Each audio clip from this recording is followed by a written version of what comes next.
Connor, Yes. we hear you love languages and accents. Other than Russian, what's your favorite? Ooh, I'm kind of always switching between languages. Right now, I really want to learn Spanish. I'm from West Texas, so I've always heard Spanish. And living in LA, there's Spanish everywhere. So it doesn't feel very like exotic to me because I've heard it my whole life. But I think it's sexy. Spanish is muy sexy. Yes, I think It's sexy. Colombian Spanish, I think, is the sexiest language I there like, is. I like the traditional Spain Spanish. Spain like Spanish. the, Vamos a la playa de Barcelona. Barcelona. Con Javier Bardem. Yeah. En Penélope Cruz. I like her. Ana de Armas. Ana de Armas. She's Cuban, right? She's Cuban. Okay. Pretty well, girl. Well, Okay. This year marks 20 years since Brokeback Mountain.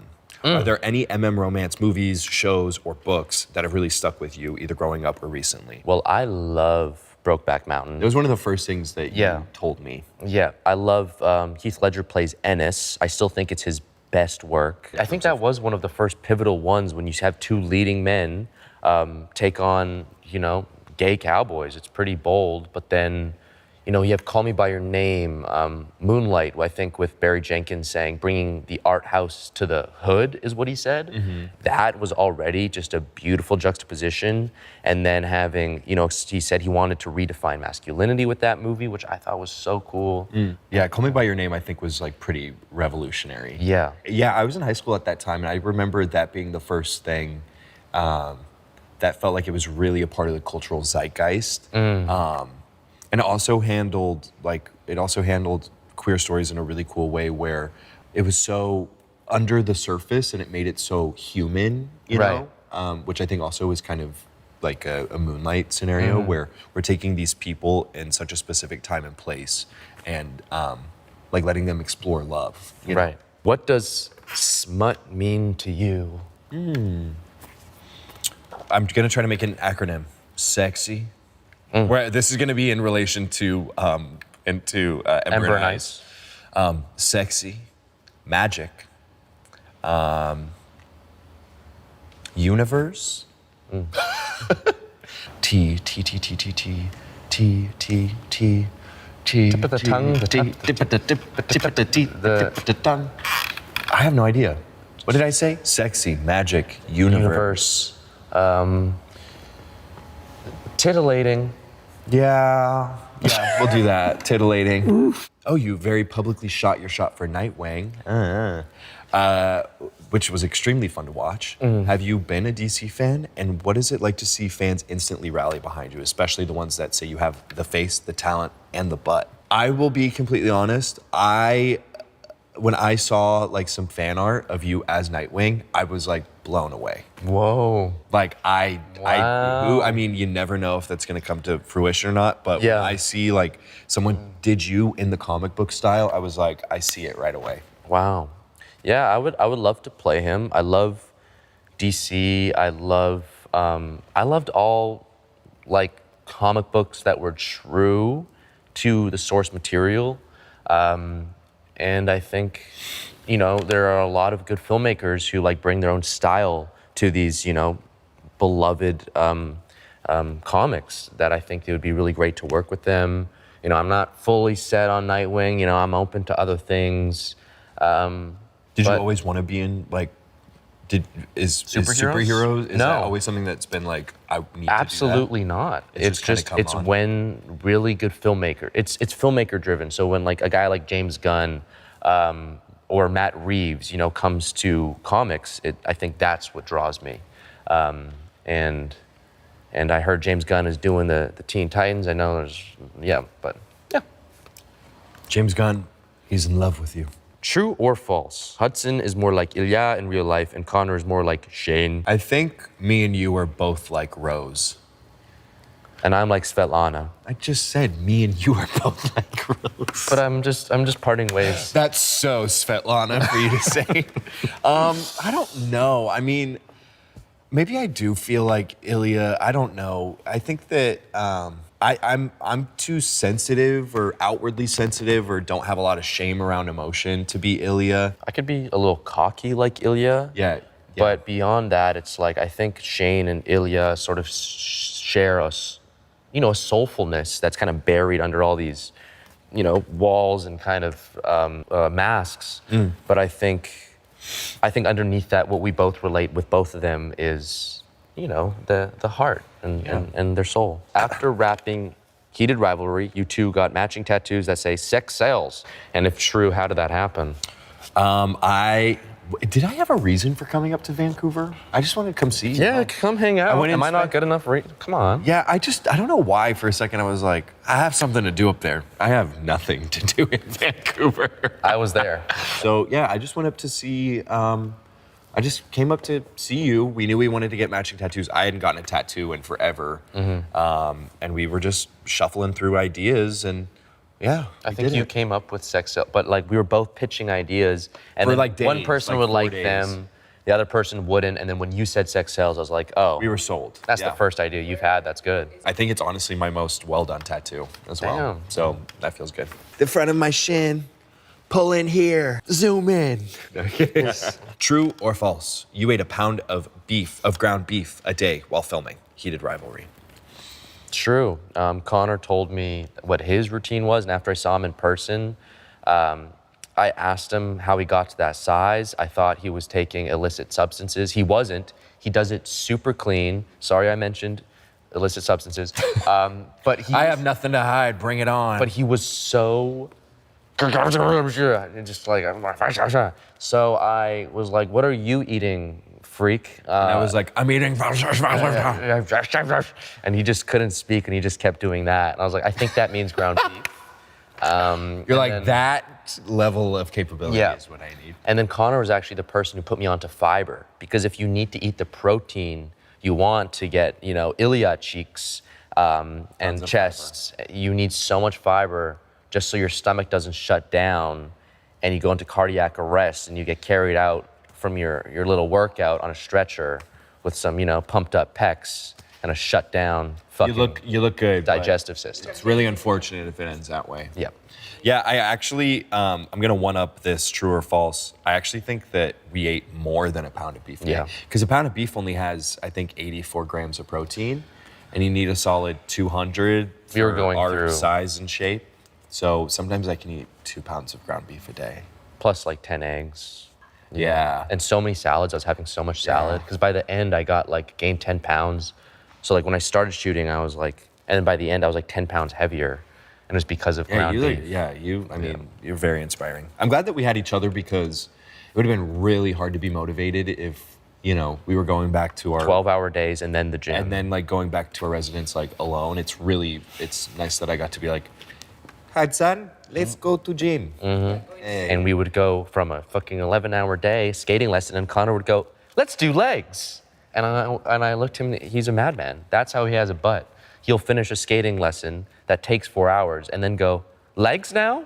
And I was like, what are you saying? Okay. I knew I had a responsibility to the people, He's America's ass. and I take that very seriously. Romance readers are famously passionate about book adaptations. Did you feel any pressure bringing a beloved story to life, and how did you approach making the characters your own? It's good, I think, to go into a project accepting that, you know, people might be disappointed, especially with something like a book where everyone already has preconceived notions. They've envisioned these characters, they've drawn these characters, they've gotten tattoos of these characters. Like, the love is already there so much that ultimately someone is going to be disappointed. All you can do is read the material as much as you possibly can. Yeah.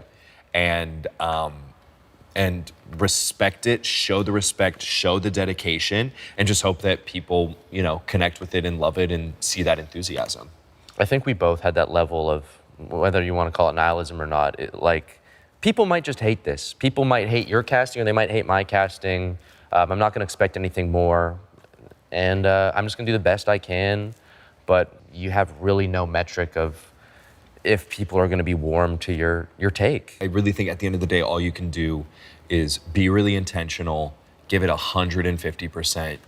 Yeah. Just go for it, you know? Yeah. And luckily for us, this worked out really freaking well. So,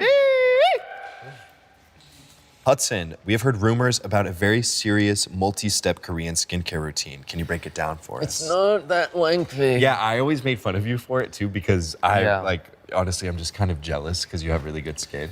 But I was like, yeah, your skin routine. And then it's actually not that long, huh? It's not that long. It's okay. I'm gonna tell you.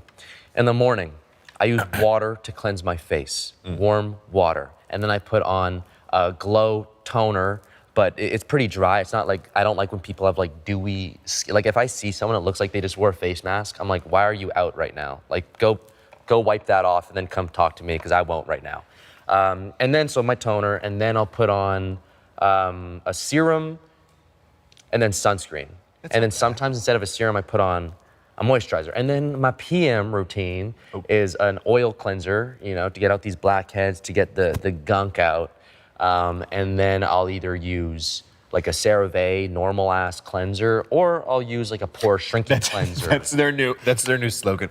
CeraVe, normal ass cleanser. I think that is. I also like. And then like a pore shrinking cleanser if that's my goal. And then the same thing, toner, serum, and then either a retinol or a salicylic acid, and then I go to fucking sleep. So I think everyone in the studio agrees that was a lot. Well, I will also say, I mean, it makes sense. You have flawless skin, so. And then when I take it off, it just falls apart. Yeah, he unhooks the clip back here. The clip in the back keeps it all up. Connor Yes. Storrie. Yes. Do you have a favorite spicy scene from Heated Rivalry and a favorite from Ember and Ice? What makes those stand out for you? My favorite spicy scene from Ember and Ice is actually a scene where Dane is with two former lovers, Cassandra and Elijah. Yep. I need you to be here with me, okay? Dane has an interaction with two of his former lovers after having been with Finn for some time. And not to spoil, but he ends up realizing that what really works for him isn't working for him anymore. And it's kind of this moment of identity loss, and you know, what pleases me isn't pleasing me the same. And I think that's really cool. Because it's also it's cool because it's like sexy and spicy, but it also is really revealing of the character and the connection and where he's at, you know. And I think it's funny. I think I remember Dane saying something about he's like, and then the next thing I did was I just had to come up with an excuse. And then he's like, my friends, I have bad news. I have a lot from Ember and Ice, but one is the lake scene where we kind of go in together and you kind of coax it out of me without spoiling too much. I think that one's just, you know, a lot of times like the intimacy before intimacy, I think it has more of a charge in a way. That one really got me frothing at the mouth. And Heated Rivalry, favorite intimate scene. There's one that was really fun to film. Do you remember filming the stair step scene? When we're like kissing against the glass and our lips never come apart? Me and you were like, do people do this? Do people like... I know, it's always a fun balance, right? Of like, when you're filming, separate from like the audio space, when you're filming, it's like how much of it is fun TV and then how much of it is like true sex. Because at the end of the day, you know, you do have in real life, people do have those like movie moments where you're like, you know, and you're like, yeah. And then everyone on set was like, oh yeah, no, I've done that. And then Connor and I were like, oh, we usually fold our clothes, place them down, then go upstairs. We're both Shane, naked, and go, sex now? Sex now? I'm robot. Plug me in. True or false? Hudson's roommates once kept a mooning tally of how many times he flashed them. Do you know? How many times? I know that I remember this. Yep, it's true. It was one roommate.